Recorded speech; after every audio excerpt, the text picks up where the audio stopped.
Today's cooking segment is sponsored by the Sarasota Seafood Market and Company. That's located on 12th Street, about 2 blocks off of 301, headed, let's see, that's east, okay? What I recommend is that you call ahead. It's a very teeny market because it mostly sells to beautiful high-end restaurants.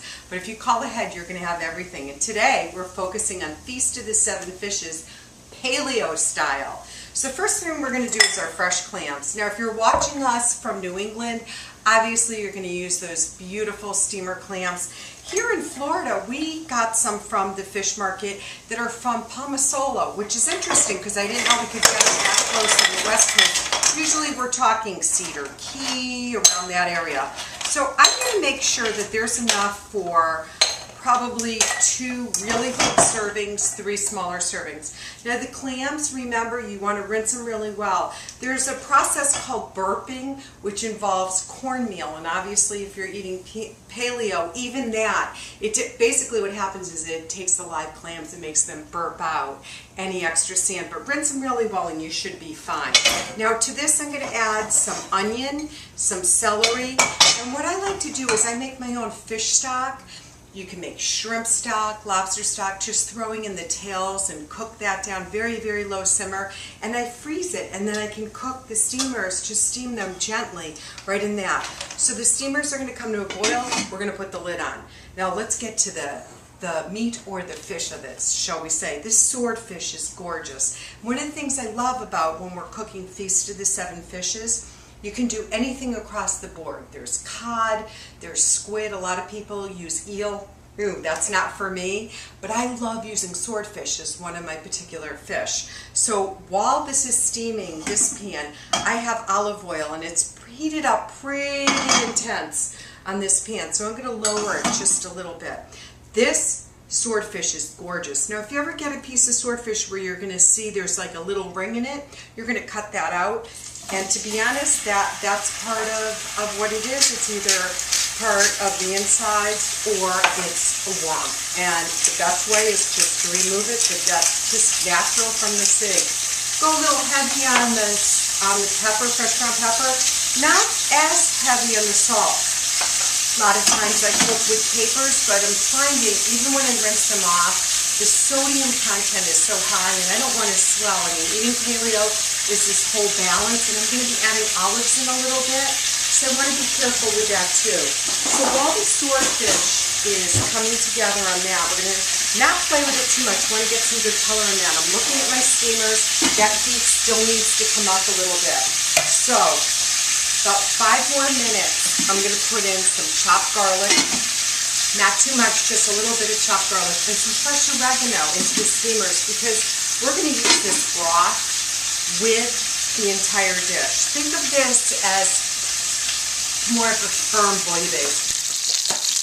Olive oil is giving it this beautiful crust. Now olive oil in itself is going to seal in the juices of what you're doing. You may also just put a little olive oil on it right before it even goes in the pan, and again that's going to seal it in.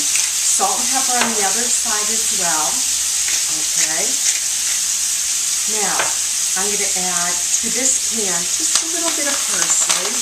Yeah, hear that pop? That's great. Now look at these gorgeous Marziano tomatoes. Nice fresh tomatoes are going to go into the dish. Let me give you a little visual on that, okay? This is a fun lemon, but this comes to us from our friends over at Fresh Market. And it's basically called a finger or a Buddha finger lemon.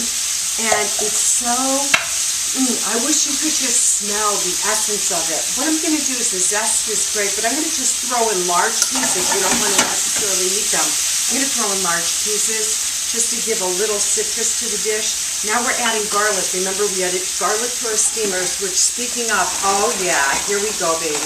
They are steaming beautifully.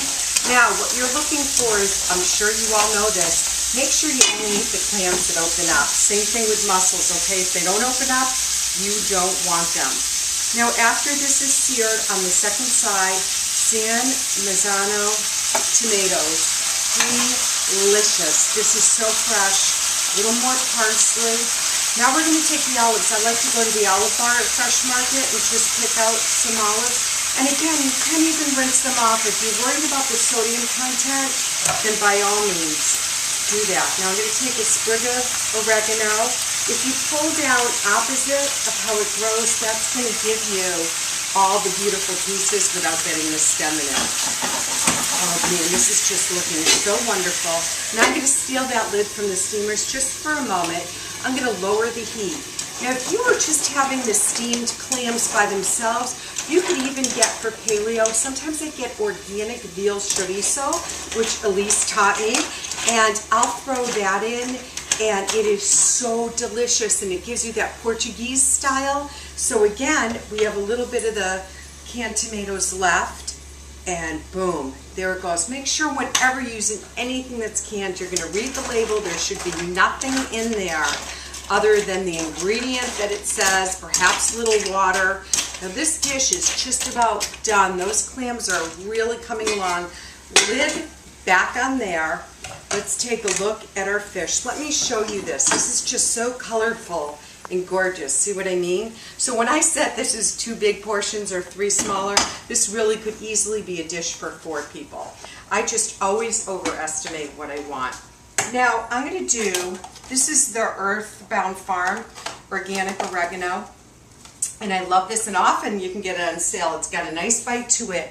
And what it is, it's almost like using wilted lettuce. So you're getting in another super green that we really want you to use. Here we go. Okay, we're going to take, let's first take this gorgeous swordfish, shall we? Oh man, I think Elise is going to be really happy with her dinner tonight. Now remember those Buddha finger lemons. I'm not going to actually put the lemons on this dish, but you can certainly serve some more on the side and give a little squeeze. And now the clams, and they've opened up so beautifully. Don't forget, you always want to serve a shell dish on the side, okay? So, whoop, that one didn't open, so we don't want to give that to her. But here we go. Look at this. Oh, this is so yummy. Now, what I also do is I like to serve the broth on the side because you're going to want to be able to dip everything in it. It's going to be so ooey and gooey and good. So there you have it. That's our course for Feast of the 7 Fishes, paleo style.